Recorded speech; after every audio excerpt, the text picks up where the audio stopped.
Hello everyone, today we're going to talk about the science fiction film called John Carter. Prepare yourself for some spoilers. A conflict between humanoids is taking place somewhere else. They fight aboard airships with blue sides and red sides. And suddenly some blue ray destroys all the ships except the ship of Prince Sabdan of Zodanga. Three bald people come on a crimson spacecraft and approach General Sabdan. They give him a blue mesh gadget that allows him to shoot energy bolts, but when he tries to shoot the three figures, he is blown backwards. The three figures are amused. They are Thurns, goddess representatives, and she has chosen to support Prince Sabdan of Zodanga in this fight. Madai Shang, the Thurn commander, motions for him to put his sacred new powers to the test. The battle is won when the general shoots energy bolts to the enemy ships. In the busy streets of New York City in 1881, a guy eludes another guy. He looks to be worried. In the end, he manages to elude him. Then he goes inside one of the buildings.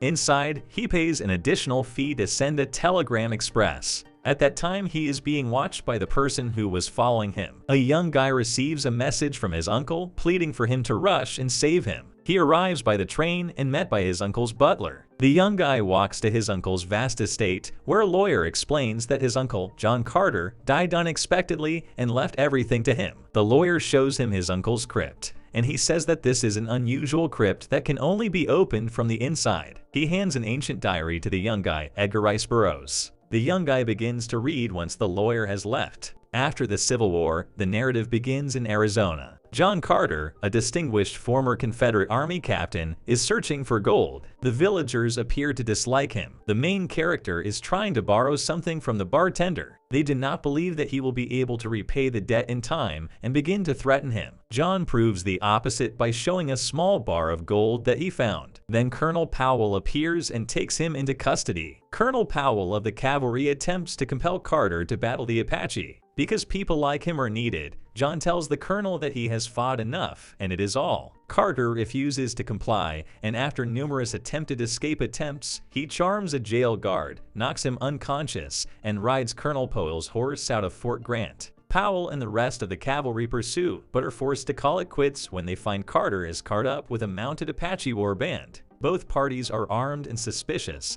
and the language barrier adds to the tension. A shootout soon ensues. Carter seizes the opportunity to flee, but Colonel Powell is wounded, and Carter stays to assist the injured man. He is taking the colonel with him. The two flee into a box canyon and discover a little cave. The Apaches are chasing them. When the Apache sees something on the rock above the cave, they swiftly retreat. Carter returns to where the Apache was standing, perplexed, and discovers the spider emblem on the rock face. He leaves Powell by the entrance and ventures deeper into the cave to explore. Carter discovers a room with weird symbols and gold-lined walls and roof. He is so engrossed that he misses the man who approaches behind him, and Powell is almost too late to warn him. The stranger is a bald guy in a gleaming gown with a knife that appeared out of thin air. Carter manages to shoot the bald guy and finds that he has retrieved a blue glowing pendant during the battle. Carter picks it up and repeats the words he overheard the other say, and he finds himself in a foreign desert. He gets to his feet and wonders how the dark cave suddenly changed to a bright yellow desert.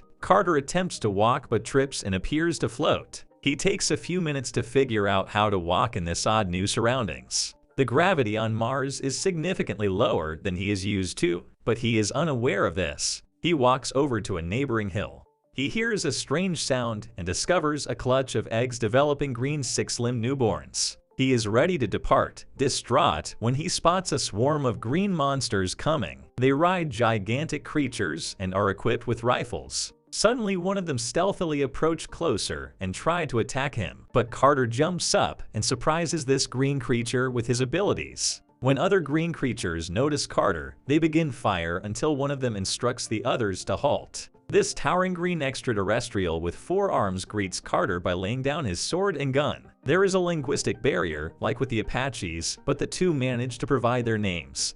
Tarkaz is the Jetic or tribal leader of the Green Man. Tarkaz recognizes Carter as a foreigner and urges him to leap again. Carter seizes the opportunity to charge Tarkaz's weapons, but he is defeated before he can fight. Tarkaz waves off the rest of his crew once more, ordering them to spare Carter. They take Carter to their home in the remains of an old city, collecting the hatchlings and murdering the unhatched eggs. Dejah Thoris is preparing a speech at the royal palace of Helium. Tardosmers, the Jeddak of Helium, enters with an entourage squabbling. They discuss that the Zodanga are winning by destroying even the strongest chips of Helium. Zodanga has a new kind of weapon. Dejah shows a gadget that creates a feeble blue light, which she calls the Ninth Ray and believes is the source of their adversary Zodanga's new power. As the entourage mulls over the options, one of them, a disguised Thurn, secretly zaps the gadget, causing it to fail. Tardos recognizes that this ability has the potential to level the battlefield, but they did not have the time to do more study on this odd blue light. He dismisses the gathering and informs Dejah that in order to resolve the battle, she must marry Sabthan.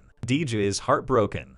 She realizes that the wedding is unlikely to halt Zodangan development, and that once wedded, she would be unable to continue her studies. Carter is terrified and out of his depth by this point, and he is mistreated by the other Tharks in the city. They have no idea what kind of entity he is, and his lack of verbal understanding brands him as an animal or a baby in their eyes. As a result, he is thrown in with the newborns. The infants are released to the throng, and whomever succeeds to catch one becomes the parent of the hatchling. Carter is given to Sola, a female that the other Tharks appear to despise, especially another female named Sarkoger. Unfortunately, Tarkas has recovered and is wearing the medallion, and Carter knows the medallion is the only way out. Immediately after Sola frees Carter, he tries to take the medallion from Tarkas, but he is stopped by Talhayus and he asks to kill him. Tarkas defends Carter again. Carter is cleaned and placed in a pit to rest with other newborns. Sola pours a drink into Carter's mouth. Now he can speak and understand the local language. Back in Tarkville, Carter now has a protector in the form of Woola, a large, wide-mouthed, low-to-the-ground monster who is extremely fast and insists on following Carter like a dog no matter how high or far he hops. Carter is irritated because he is attempting to locate Tarkas in order to get the medallion, but Wool is able to catch up with him and make enough commotion to derail Carter's plans. Carter accidentally enters a Thark party, and Woola comes in and rudely interrupts the gathering. Woola and his owner, Sola, were beaten by the enraged Tharks. Carter, enraged, leaps in to halt the beating, accidentally killing a Thark and demonstrating his ability to jump large distances. The Tharks regard Carter as a new weapon, but they are furious at Sola for allowing him to go. The next day, they bring her for her mistake in front of Carter, who watches in horror as the Tharks tell her that her next transgression would result in death since she has transgressed so many times that there is no place on her skin for additional marks.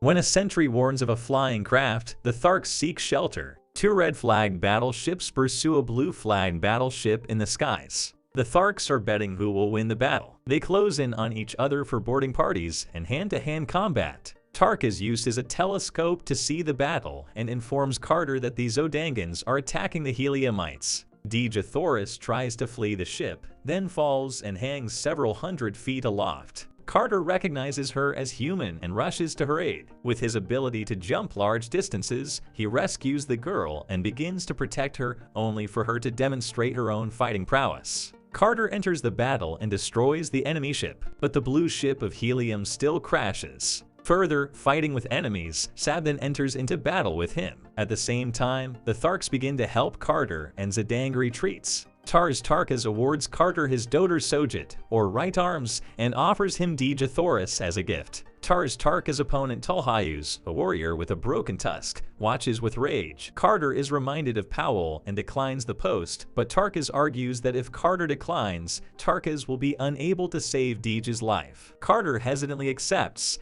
and quickly finds himself deflecting everyone's questions about his skill. Dejah wants to learn how to leap like Carter, but she believes the ability is due to Carter's distinct bone density, and hence it is not a talent she or anyone else can master. Tarkas suspects she is attempting to obtain a new weapon for Helium and advises Carter against it. Carter only wishes to return home. He attempts to describe his home to Dejah, but she believes he is either mad or lying because he portrays an environment that hasn't been here for thousands of years. She assumes he is a Thurn based on his earnestness, which leads to a discussion on astronomy and eventually the realization that Carter is from Earth, which she names Yasum, but is now on Mars, which she calls Barsum. If there is a means to travel across planets, the Thurns will most likely know how to do it. Despite Sola's efforts, Carter and Dejah Thoris approach a cave that is said to be a temple of the goddess and her servants, the Therns. Dejah analyzes some old symbols, but the three are apprehended by the Tharks for entering the temple. Tarkas is angry at Carter that they broke the rules,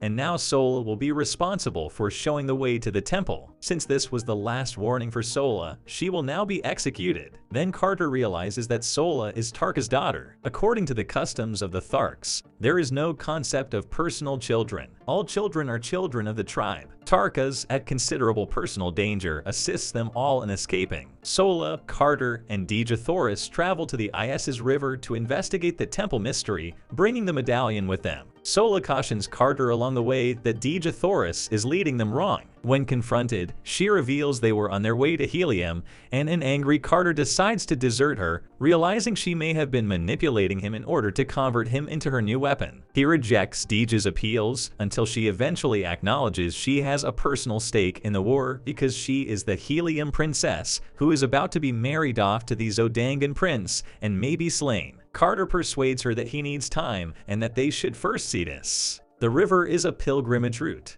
Individuals who have sinned or lived too long follow the river in order to terminate their life and enter paradise. Sola almost follows them after witnessing what appear to be Tharks sailing away and bodies on the ground, but Carter stops her. They discover an inverted pyramid structure up the twisting river. Carter jumps up, taking Dejah with him. Carter and Dejah Thoris walk in when the gate opens, and the solar system is shown in dazzling blue visuals thanks to the medallion. Dejah Thoris recognizes the blue light isn't supernatural, but rather created by machines.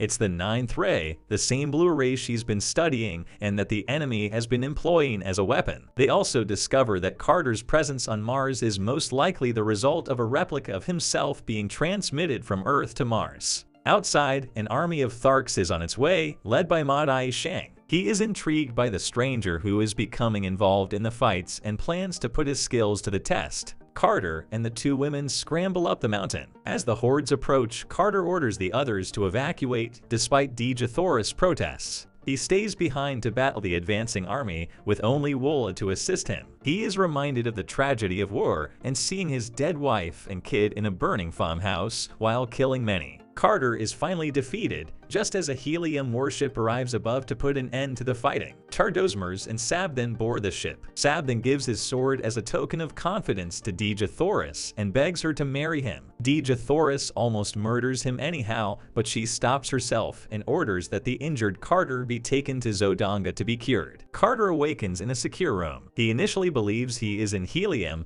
but the red-clad soldiers chuckle. As he reflects on being in enemy territory, a guy clothed in blue approaches us and informs him that he has arrived in Zodanga. Kentos Khan is the guy who provides orders to increase Carter's protection. Once near enough, he says to Carter to take him prisoner, but Carter is too bewildered, and an agitated Kentos walks Carter away from the guards while pretending to be held hostage. They leap to a nearby tower. Dejah Thoris is dressed to the nines inside. She dismisses everyone in the room after thanking Kentos for bringing Carter to her. She begs Carter once more to battle by her side. He declines once more, and she notices the wedding band on his finger. Dejah Thoris teaches him the magic words that would send him back to Earth, knowing that his heart belongs to another lady but now knowing that the other woman is dead. Outside, Zodangan guards demand admittance, but Carter has fled by the time the door opens. Dejah Thoris and the others depart, but the matron of the chamber reappears, then goes again, and Carter is seen in a ceiling recess. He departs, and she immobilizes him with a blue beam before transforming into Madai Shang, the Thurn commander. He compels Carter to accompany him and describes how the Thurns are dealing with Mars destruction. Madai Shang, caught in a wedding procession traffic bottleneck, transforms into a Zodangan cop and escorts Carter outdoors. Then Shang transforms into an old woman as they watch Dejah Thoris parade down the street. Madai Shang tells Carter almost casually that after the marriage, Dejah Thoris and anybody else who knows about the ninth ray would be slain. Walking through the streets of Zodanga, Madai Shang tells Carter that they are ancient immortal creatures Thurns. They exist on many planets, including on Earth. With the help of high technology and knowledge, they have always controlled the course of history on different planets. Wool appears out of nowhere, manages to destroy Shang's confinement, and Carter flees on the light flyer. He crashes lands near Seoul after a thrilling pursuit. Knowing he cannot face the Zodangan troops or the Therns alone, he returns to Tarkville and requests their assistance. Carter and Seoul arrive safely, but the Tharks toss Carter in jail, where he meets a chained Tarkas. Tarkas informs Carter that he was deposed by one Tusk Talhayus. Tarkas is outraged when he discovers that Carter brought Sola back and would have murdered him if he hadn't been beaten and severely weakened. The convicts are subsequently led to a gigantic coliseum and forced to battle one, then two, giant white apes. Sola creates a commotion in the stands, allowing Carter to kill the first and then the second beast. As the Tharks applaud him on, he dares Talhayus to play Jeddik. Carter dispatches him with a single swift swing. He now has an army eager to fight for him as the Jeddik of the Tharks. He brings them back to Zodanga in order to avert the wedding. When they arrive, the city is deserted. Everyone has gone to Helium. Tarkas smacks Carter above the head since they will not be able to make it to the wedding in time. Carter gestures to the airships, but the Tharks refuse to let him fly, so he sets off on his own in a light flyer. As he approaches, Zodangan guards see him, but because he's flying a Zondangan plane, they think he's part of their scheme and allow him through. Carter bursts in just as the wedding ceremony is about to end. Dejah Thoris is overjoyed to see him, but it is too late for the signal has already been sent. Zodangans resume attacking the Heliumites, and Modali Shang and his blue beam appear unbeatable once more. A massive light cruiser also smashes in, and the Tharks exit to follow their leader. They join the Heliumite army to combat the Zodangans. Modai Shang flees, but Carter retrieves the medallion. Sabdan is slain during the conflict by the blue gizmo he so adored. Carter takes his wedding ring and asks Dejah to marry him now that the urgent threat of Zodanga has passed. Helium and Thark both celebrate when she agrees. Carter becomes restless that night and walks out of the room. He throws the medallion down the canyon. As he returns to the bedchamber, the guard praises him before grabbing him and transforming into Ma Taishang, sending Carter back to the cave in Arizona. Carter awakens stiff, dusty, and beardless.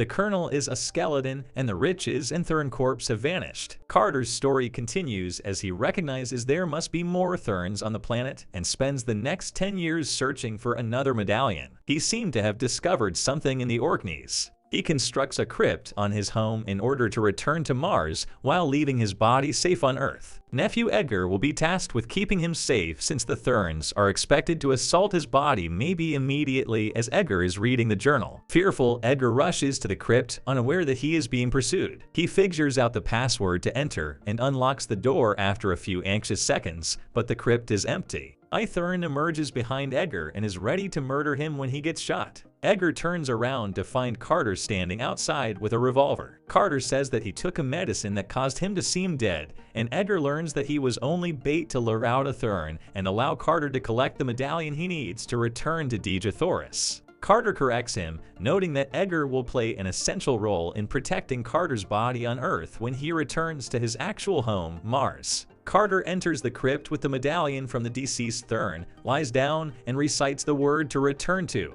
Barsum. Subscribe my channel, leave your likes, and turn on notifications to see more videos like this. Thank you for watching.